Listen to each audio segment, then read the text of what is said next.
Before you watch the video, please hit the subscribe button and the bell icon so you will be updated with the latest video. Bato sa pamagang buhat kini sa Ginoo ug sa atong mga mata makapahibulong gayod.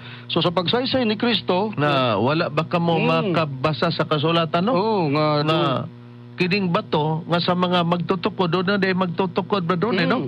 Gisalikway, pero kanang gisalikway nahimong ulang bato sa pamagang kinsa day nang nasalikway tungod kay wa sila makailabra doon. sa nasabtan sa gisaysayan ni Kristo nga yang mga tinunan usan niya na si apostol nga si Pablo, gitugan ni Pablo nga ang maong bato sa pamagang mao si Kristo. Episo kapitulo 2 bersikulo 20. Kamo mga tinuko di babaw sa patukuranan nga mao ang mga apostolis ug mga propeta nga niini si Hesukristo mao ang uluhang bato sa pamagang. Busa nakita nato nga kamo mga tinukod ibabaw sa patukuranan nga maong mga apostolis o mga propeta.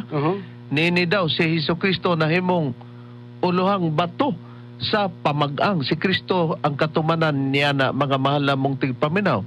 Pero di man mo lugar ng Kristo og dili ipakatao. Tinuod. Dili pod siya nidritso nga tao nga dako, bata. Ayon man ang tagna nga ibata usa siya bradone usa mo dako bradone sa tagna. Okay, diyang tagna sa atong Ginoong Jesucristo Reveren nga gipakatao siya o gula po diha ditso-ditso ni dako. Pero bidako gyapon ang atong Ginoong Jesucristo. Walay mabasa pod nga Hesukristo sa mong tagna, di ba? Tinuod ka na, Reveren, basahon ako ang tagna sa atong Ginoong Jesucristo dinhi sa Isaiah chapter 9 verse 6 ang pagpahayag sa balaang kasulatan ingon ini ang atong mabasa sa pagpahayag sa balaang kasulatan. Gingon nga atong mabasa sa English King James Version. For unto us a child is born, unto us a son is given, and the government shall be upon his shoulder, and his name shall be called Wonderful, Counselor, the Mighty God, the Everlasting Father, the Prince of Peace. Tanan nga mga scholar sa Biblia or mga pastor, mga ebanghelista, way supag nga kining tagna nga gingon for unto us a child is born, ang katumanan ni Reverend mao nga atong Ginoong Hesukristo. Nakita nato nga walay mabasa nga Jesus bradone, no? Tinuod ka na. Nailhan na lang sa pagkatuman. O nang imong ingon nga tanang mga Bible scholar o mga pastor o ministro o sa may katawagan evangelist pare man nahibaw nga kanang tagna sa kang Kristo na. Busa atong timan-an nga si Jehova sa sinugdan siya ay nagkupot sa maong mga butang nga tinago bradone ug didto ang kayusan. Pag-abot na nga adunay tagna day nga dili na magpaden ang pagtudlo sa ngalan niyo ba o wali bradone nagpasabot nga dili na day ang kayusan diya kang Jehova. Karon nagpadala og bata si Jehova nga iyang anak nga natao bradone ni dako mao ang atong Ginoong Jesucristo. Pag-abot sa deklarasyon sa atong Ginoong Jesucristo, asa na tong butang nga tinago kang Jehova bradone? Kung si Kristo na pasultihon Reverend sa iyang kapanahonan ang mga butang kanhi dito sa amahan katong butang nga tinago nahatag na kato kaniya sa atong anak kaniya. Ana kaniya. Ang puriba sa imong gipamulong. Dinis Mateo kapitulo 11 bersikulo 27 ingon ini ang atong mabasa, ang tanang mga butang gitugyan kanako sa akong amahan payag ni Kristo kini. Ug walay nakaila sa amahan gawas walay nakaila sa anak gawas sa amahan ug walay nakaila sa amahan gawas sa anak ug kaniya kang kinsa gikahimuot sa anak ang pagpadayag sa amahan. Kung mao ana-ana ang mga butang nga gitugyan kang Kristo. Mga malamong tigpamino katong saon nga gikuptan ni Jehova. Tinuod. Unya dito ra ba ang tawo magyosa? Kapag ka ang butang di ay nga naa kang Kristo, mo nay sundon. Kay diha na po di ay ang tawo magyosa. Angay nga masayod kamo niya na. Pero susiyon sa nato bradrone, unsa ba katong mga butang nga gikan kang Jehova pero gitungyan sa atong Ginoong Jesucristo mata nga butang. Okay, mata nga butang kadto Reverend nga maong kagahom sa langit ug sa yuta ug ang priba basahon ko dinis Mateo kapitulo 28 bersikulo 18 ingon ini ang atong mabasa. Og si Jesus miduol og mingon kanila, kanako gikahatag ang tanang kagahom sa langit ug sa yuta. Busa kadto di ang mga butang nga gitugyan sa madya kang Kristo, tanan da ito nga kagahom sa langit o sa yuta, mga mahal nga kaigsunan, mga tigpaminaw. Karon, kay naaman kang Kristo ang tinago nga butang, may gitukod ba ang atong Ginoong Jesucristo, bradone? Kay kana ra ba ang maong butang, mao ra ba na nga diha na pod ang tao hiusahon? may gitukod ba ang atong Ginoong Kristo? Adunay gitukod ang atong Ginoong Hesukristo, Reverend. Ang basahon ko din is Mateo Kapitulo 16, versikulo 18. 70 Adventist ba ang iyang gitukod, Brother Ronnie? Kanang gipasakupan ni Mitchell Beneliong nagkaraw-karaw sa pakikumbate diri kanato pero di magsilbi ang iyang katarungan. Kining gipasakupan ni Mitchell Bendelio, pastor sa Badista, dili 70 ang gitukod sa atong Ginoong Hesukristo, Reverend, kundi iglesia ang iyang gitukod. Dili 70 Adventist, ha?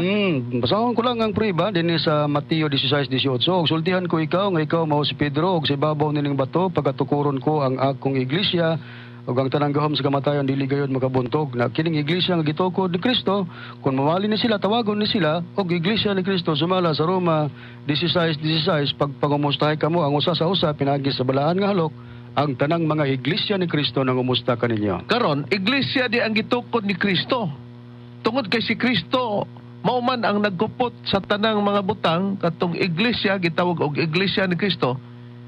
Kagahom sa langit ug sa yuta, naa na di kang Kristo, saon na dito to kang Jehova, dito pod maghiusa kang Jehova, si Jehova pod ang iwali, dito pod kang Jehova mutapot ang tao. Karon, kapag ka ang mga butang na naa kang Kristo sa ato pa, Brother Ronnie, diha na di ay mutapot ang tao sa kang Kristo o diha na usab ang magiusa. Mao bay tumong og katuyuan ni atong mga butang nga naa kang Kristo nga kagahom sa langit ug sa yuta, Brother Ronnie, nga kahiusahan gyud ang gipasabot niya na. Mao gyud na, Reverend, kaysa sinugdan sa dito ang mga butang nga tinago kang Jehova, dito man ang kahiusahan. Sa dihang gitugyan na ngadto sa anak nga mao si Kristo, diha na pod ang kahiusahan sa mga tao diha kang Kristo.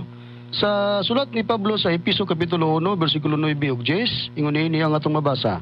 Kay diha sa tanang kaalam ug pagsabot, iyang gipahibalo kanato ang tinago, may tungod sa iyang kabubuton, sumala sa iyang maayong tuyo nga gilaraw niya diha kang Kristo. Yang gipadayag ang maong tuyo ingon nga usa ka laraw nga pagatumanon inig abot sa tukma nga panahon. Laraw sa paghiusa diha kang Kristo sa tanang mga butang o mga butang gingon din tanang mga butang diha sa langit o mga butang dinhi sa yuta. Busa dito na di ang tao hiusahon katong kagahom sa langit ug sa yuta, laraw di ito sa panaghiusa sa tanang mga butang. Diha kang Kristo sa langit ug sa yuta, dito na hiusahon kang Kristo, mga mahal nga tigpaminaw.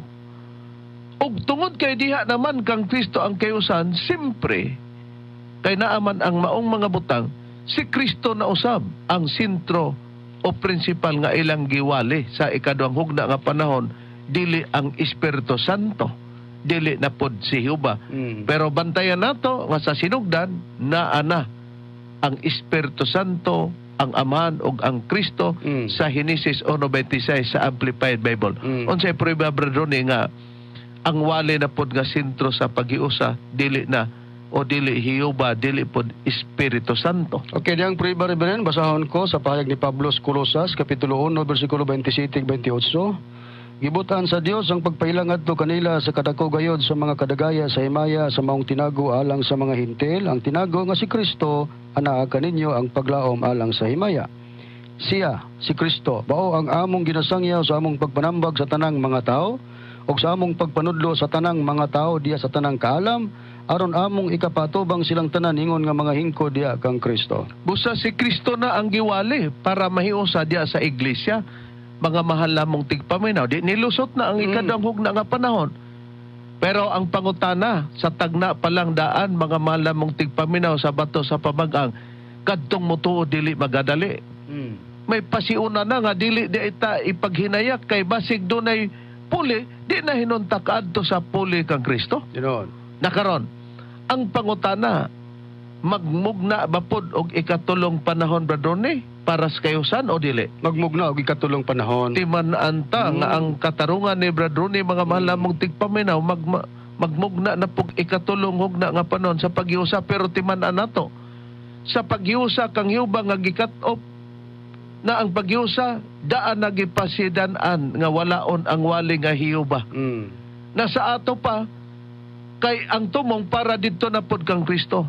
Nasa tagna pa lang kang Kristo, nanay tagna daan pasidaan nga kadtong mutuo sa bato sa pamagang si Kristo dili magadali. Nga naman, kay doon na pod ay kapanahonan nga puli niya. Pag mapuli na ay puli, ipasidaan na po nga mawala ang wali nga Kristo para dito na putas ikatulungog na nga panon. May mabasa ba sa Biblia niya itong imong katarungan, Brother Ronnie, nga magmugna na po ikatulunghog na nga panon sa paghiusa? Adunay mabasa Reverend, haron mo ulusot ang ikatulong hugna sa pagpangalagad. Ang ikaduhang pagpangalagad diha kang Kristo tagaan gitug kinutuban. Sama sa unang panahon sa pagpangalagad kang Hiuba nga dili magpadayon ang pagtudlo sa iyang ngalan. Nini ikaduhang panahon pod sa panahon kang Kristo, dili pod magpadayon ang pagsangyaw sa ngalan ni Kristo. Kagibuhian ni Pablo sa Colosos 1:27-28 nga sa tanang tao sa tanang dapit, Kristo ra gid ang gisangyaw. Pero si Pablo ra pod Reverend mo nagpahayag niini nga kining ilang buluhaton sa pagsangyaw dili magpadayon kini mawala kay gisplikar niya dili pa kahingpitan. Basahon kong priba sa pahayag ni Pablo dinhi sa unang Korinto kapitulo 13 bersikulo 9 ug 10 sa Biblia ang Katoliko nga hiligaynon. Dili ni amo ang butbot mga kaigsunan gibasa namo sa Biblia unya ang nagtudlo namo nini. Ang among magtutudlo si Master Tomas D. Jr. Senior nga among gitudlo katumanan sa Espiritu Santo niyang pagpahayag. Kaya nga aton ihibalo, kag ang aton pagwali sang pulong sang Dios nga ginbugay sa aton hindi pa himpit. Pero kung ang himpit mag-abot, ang hindi himpit magkataliwan.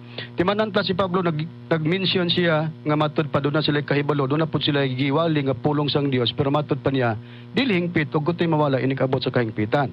Ang atong pangutana ug atong susyon, hain bagi pahinungod kining ilang giwali nga pulong sang Dios, pero matud pa ni Pablo dili hingpit ug kutoy mawala inig abot sa kahingpitan. Niyatay basahon gyapon dinhi sa Biblia Katoliko gyapon nga hiligaynon Reverend sa Roma kapitulo 10 bersikulo 17 pahayag ni Pablo matud pa dinhi. Gani ang pagtuo nagagikan sa pagpamati sang pulong sang Dios kag ang pulong sang Dios mo ning iyang gisplikar sa Korinto dili hingpit ug katoy mawala inikabot sa kahingpitan. Ang pulong sang Dios nagabot paagi sa pagwali na hanungod kay Kristo. Busa mawala na po di ang wali nga Kristo kay dunay puli niya na. Kinsa bang gitudlo puli ni Kristo nga mao na po na ang iwali, Brother Ronnie? Wala lain ang Espiritu Santo ug mismo ang atong Ginoong Jesucristo mo nagpahayag Reverend nga ang kapuli niya mao ang Espiritu Santo. Yatay Biblia nga gitawag ang pulong sa Dios. Basahon ko dinhi sa pahayag sa Juan kapitulo 14 bersikulo 25-26 ingon ini ang atong mabasa. Kining mga butang nga ginasulti ko ng daan kaninyo samtang kauban pa ninyo ako pahayag kini ni Kristo. Apan kun makagikan na ako ang magdadasig nga mao ang Espiritu Santo mao ang ipadala sa aman puli kanako. Busa ang puli di ay ni Kristo, mga malamong tigpaminaw kay mawala pa man ang wali nga Kristo, mo dito ang Espiritu Santo. Kini bang pagsangpit ni Kristo o pagsulti nga puli, Brother Ronnie, may gibasihan ba si Kristo ani nga isip gipaluap lang niya nga may puli niya? May gibasihan Reverend nga tagna Asa? dinhi sa Ecclesiastes chapter 4 verse 15 sa English King James Version ako basahon.